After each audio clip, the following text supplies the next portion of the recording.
โอเคအားလုံးပဲမင်္ဂလာပါကျွန်တော်နာမည် Lucius Wayne ပဲဖြစ်ပါတယ်ကျွန်တော်ဒီကား Dual Picture ရဲ့ပထမဆုံးကားကျွန်တော်ရဲ့ပထမဆုံးရုပ်တင်ကားဖြစ်ပေမဲ့ကျွန်တော်တို့ရှေ့မှာရုပ်တင်မရရတဲ့ကားလေးတွေတိုက်ဆန် Driver မှာရောထုတ်လုပ်သူတွေမှာရှိခဲ့ပါတယ်ကျွန်တော်ဒါဒုတိယအကြိမ်ကြိုးစားချက်မှာရုံပေါ်ရောက်ဖို့အတွက်ကိုကျွန်တော်တို့ဒီကြိုးစားထားတဲ့ရလဒ်ကိုဒီ script ပေါ်မှာမကြခင်ကြည့်ရမှာပဲဖြစ်ပါတယ်အခုကျွန်တော်လူတွေပြောသလိုမျိုးရုပ်ရှင်ကားကိုကားကိုကောင်းတယ်လို့ပြောနေတော့ဘာမှမထူတော့ကျွန်တော်ကျေးဇူးတင်နေတဲ့လူလေးကိုကျွန်တော်ဒီမှာအမြန်လေးအတူချုံပြီးကျေးဇူးတင်နေပါတယ်ပထမဆုံးကတော့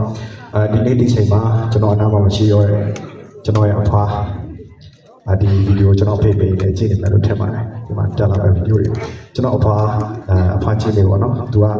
ကျွန်တော်ဒီရုပ်ရှင်ရုံတွေကိုကလေးဘွားသွားကြည့်ကျင်ကားစားကကျွန်တော်လက်ကိုဆွဲပြီးတော့ဒီတွင်ရုံမှာ